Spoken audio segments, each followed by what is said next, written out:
Hati siapa yang tak teriris melihat kondisi rumah idaman yang dibangun dengan pelung, air mata dan kerja keras pada tahun 2015 lalu, jauh sebelum menjadi anggota dewan, kini porak-poranda usai dijarah masa. Meski bangunannya tampak masih kokoh, namun halamannya begitu kusam, penuh dengan vandalisme dan isinya ludes tak tersisa. Itulah rumah Uya dan Astrid. Untuk kali pertama sejak rumahnya dijarah, Uya dan Astrid memberanikan diri untuk melihat kondisi rumahnya. Dalam kunjungannya itu, Uya mengenakan kaos putih bertuliskan Peace on Earth, seraya memberi isyarat jika tak ada lagi penjarahan dan semua manusia hidup dalam harmoni dan kebaikan.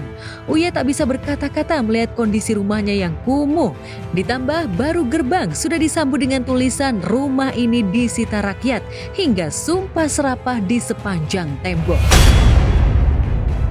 Bahkan Uya dan Astrid tak terima ketika ada tulisan yang mengarah kepada anak dan juga keluarga besarnya. Dengan suara bergetar, Uya meluapkan kekesalannya. Buat lo dan keluarga lo uyak-uyak. Nah ini. Nah ini. Bentar biar. Udah dong, gue aja. Tenang. Silakan maki-maki saya. Kalian mau fitnah saya apapun, kalian marah sama saya, tapi jangan hina keluarga saya. Jangan hina anak-anak saya. Saya aja sasaran kalian. Apa salah anak-anak saya? Apa salah istri saya? Saya baru lihat video penjarahan itu baru kemarin apa hampir 2 hari inilah. Jadi 2 hari kemarin tuh saya belum lihat apa-apa. Astrid hanya bisa pasrah melihat kondisi rumahnya yang sudah tak berbentuk. Dalam kepasrahan itu ada trauma dan sakit hati begitu besar karena rumah yang dibangun penuh dengan kerja keras ludes dijarah orang karena dituduh telah merampas uang rakyat. Penjarahan itu benar-benar sadis. Tak ada sisa barang di kediaman Uya dan Astrid yang tersisa. Bahkan kloset, wastafel, besi saluran air, pagar, ludes dijarah masa. Bahkan foto kanvas keluarga berukuran besar pun menjadi sasaran. Astagfirullahaladzim. Ini terus terang, waktu video viral ini, videonya sempat beredar, saya awalnya nggak mau lihat TikTok, nggak mau lihat apa-apa. Cuman saya sempat lagi pas gatel ngelihat, terus ngelihat ada foto ini digantung di pagar, di rusak-rusakin orang. Saya bingung, kalian tuh ngejarah tapi foto ini salah apa gitu ini ya Allah. Kita masih punya, kita gimana sih cara ini buat yang ini yang di depan yang di atas ini kucing-kucing kita yang tuh. Ini si Ebis, ini Kamaro. Anak-anak nangis lah pasti karena di situ ada barang-barang foto-foto keluarga kita yang gede-gede, yang foto-foto anak-anak masih kecil, foto nikah. Itu sih yang utama, kucing sih yang pasti kita ini. Ya itu aja.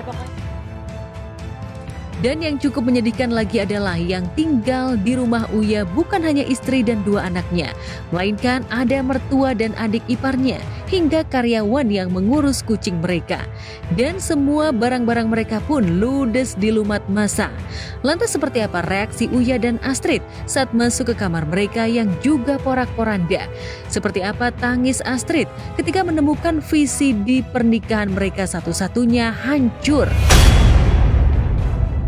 Keluarga. Ya Allah, sudah nikah.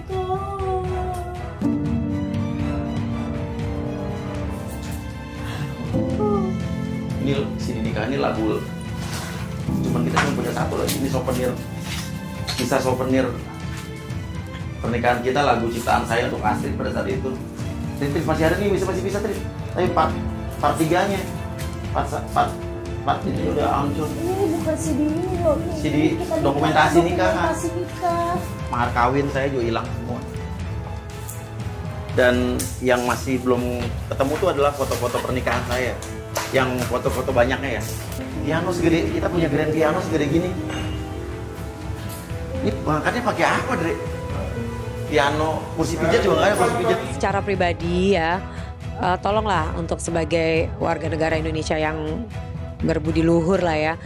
Ini penjarahan kan memang apalagi keanarkisan ini kan sangat-sangat tidak diperbolehkan, tidak lazim ya. Jadi kalau misalnya pun mau bertindak, Mbok ya tolong dipikir dulu lah gitu.